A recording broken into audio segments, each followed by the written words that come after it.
একদম হাত কলমে দেখিয়ে দিচ্ছি। এইটা হচ্ছে একজন নারীর কোমরের অংশের মডেল। এই দুটো হচ্ছে কোমরের হাড্ডি, আর এইটা হচ্ছে মেরুদণ্ড। আমরা নিচে চলে যাই। এই ওপরে যে ছোট্ট ছিদ্রটা দেখতে পাচ্ছেন, এটা হচ্ছে প্রস্রাবের রাস্তা, এদিক দিয়ে প্রস্রাব বের হয়।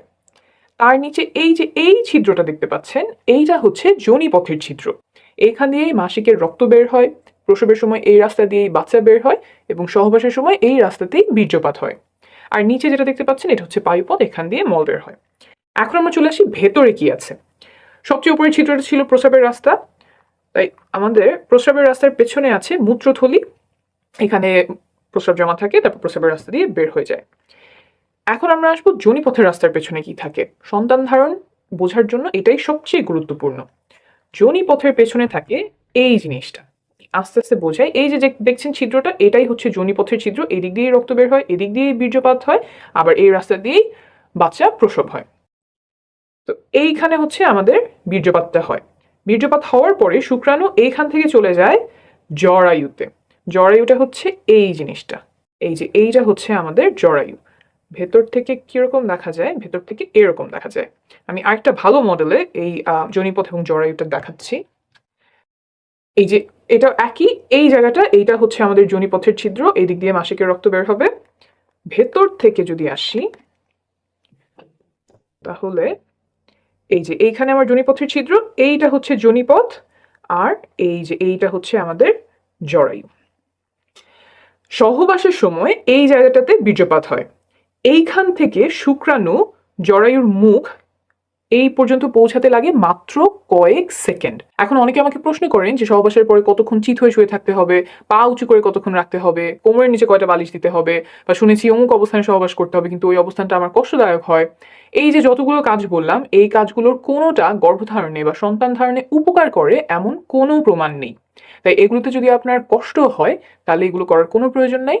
আপনার যদি ভালো লাগে তাহলে করতেই পারেন। তবে একটা কাজ আছে যেটা করলে গর্ভধারণে বা সন্তান ধারণে অনেক উপকার হয়, এটা প্রমাণিত। সেটা হলো সঠিক সময়ে সহবাস করা। সঠিক সময় বলতে এই যে এখানে যে বীর্যপাতটা হলো, তারপর শুক্রাণুর কিন্তু অনেক দূর পর্যন্ত যেতে হবে। শুধুমাত্র জরায়ুতে গেলেই হবে না, জরায়ুর পরেও আরো রাস্তা আছে, সেটা আমি দেখাচ্ছি। এই যোনিপথ পার হয়ে জরায়ু পার হয়ে নালী পর্যন্ত আসতে হয়। এই যে জরায়ুর দুই পাশে যে জিনিসটা দেখছেন, এইটাই ডিম্বাশয়। এইখানে ডিম্বাণু থাকে, তারপর ডিম ফুটে বের হয়ে নালীতে আসে। এইখানে এসে ডিম্বাণু শুক্রাণুর সাথে মিলিত হয়। অর্থাৎ শুক্রাণুর যে লম্বা পথ, যোনিপথ, তারপর জরায়ু, তারপর নালীতে আসা, এই লম্বা যাত্রায় তাকে অনেক কিছু সাহায্য করে। যোনিপথের যে স্রাব আছে, জরায়ুর যে স্রাব আছে, তারপর সংকোচন প্রসারণ, এই সব মিলে শুক্রাণুর পথটাকে সুগম করে। কিন্তু এই সুগম করার কাজ সে মাসের একটা নির্দিষ্ট সময়েই করে, যেটাকে আমরা বলি ফার্টাইল টাইম। অন্য সময়গুলোতে এই স্রাবগুলো শুক্রাণুর জন্য সহায়ক না, দরজাগুলো বন্ধ করে দেয় যাতে শুক্রাণু জায়গা মতো পৌঁছাতে পারে না। তাই এই ফার্টাইল টাইম বা সঠিক সময়, সহবাসের সঠিক সময় জানাটা খুব গুরুত্বপূর্ণ। কিছু লক্ষণ আছে যা দেখে এই সময়টা খুব ভালোভাবে চিনতে পারা যায়। এটা নিয়ে আমি আলাদা একটা ভিডিও করেছি, আপনারা চাইলে দেখে নিতে পারেন। এখন আসি এমন একটা বিষয়ে যাতে সন্তান ধারণের ক্ষমতা কমে যাওয়ার সম্ভাবনা আছে। সহবাসের সময় অনেকে পিচ্ছিল করার জন্য মুখের থুতু ব্যবহার করেন, আবার কেউ কেউ লুব্রিকেন্ট ব্যবহার করেন। ল্যাবে পরীক্ষা করে পাওয়া গেছে যে থুতু এবং কয়েক ধরনের লুব্রিকেন্ট শুক্রাণুর চলাচল ক্ষমতা কমিয়ে দেয়। তাই সাবধানতা বশত এসব পরিহার করার পরামর্শ দিচ্ছে American society for reproductive medicine. অর্থাৎ আপনি যদি থুতু ব্যবহার করেন, সেটা আপাতত বন্ধ রাখলে ভালো হবে। আর যদি লুব্রিকেন্ট ব্যবহার করতে হয়, তাহলে এই লেখাটা প্যাকেটে গায়ে দেখে কিনবেন। এইসব ব্যবহার করলে যে গর্ভধারণের সম্ভাবনা বেড়ে যাবে তা কিন্তু নয়, বরং প্রয়োজন হলে ব্যবহার করতে পারেন। এখন বলি, ঘন ঘন বীর্যপাত করলে পুরুষের প্রজনন ক্ষমতা কমে যায় কিনা। সন্তান ধারণের জন্য কত ঘন ঘন সহবাস করা প্রয়োজন? একটা গবেষণায় দেখা গেছে যে প্রতিদিন সহবাস করলে সফল হওয়ার সম্ভাবনা সবচেয়ে বেশি থাকে, 37%। একদিন পর পর সহবাস করলেও সফলতার সম্ভাবনা কাছাকাছি থাকে, 33%। কিন্তু যদি সপ্তাহে একবার সহবাস করা হয়, তখন সম্ভাবনা নেমে আসে মাত্র 15%। অর্থাৎ ঘন ঘন সহবাসে সফলতার সম্ভাবনা বাড়ে।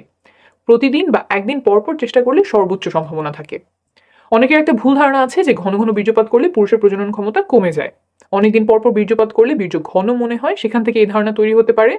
তবে প্রায় 10,000 বীর্যের স্যাম্পল নিয়ে করা একটা বড় গবেষণায় দেখা গেছে যে প্রতিদিন বীর্যপাতেও শুক্রাণুর সংখ্যা স্বাভাবিক থাকে।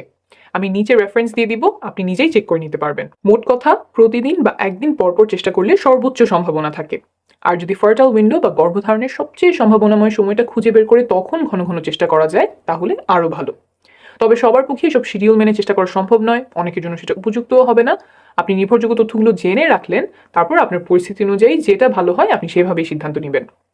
আপনি যখন বাচ্চা নেওয়ার চেষ্টা করছেন তখন মা ও শিশু সুস্বাস্থ্যের জন্য কিছু নিয়ম মানা আবশ্যক, যেমন ফলিক অ্যাসিড খাওয়া, যাতে করে বাচ্চার ব্রেন আর মেরুদণ্ডে জন্মগত ত্রুটি হওয়ার ঝুঁকি কমে যায়। এসব আমি আরেকটা ভিডিওতে সহজে বুঝিয়েছি, প্রয়োজন হলে সেই ভিডিওটি দেখে নেবেন। ভালো থাকবেন, সুস্থ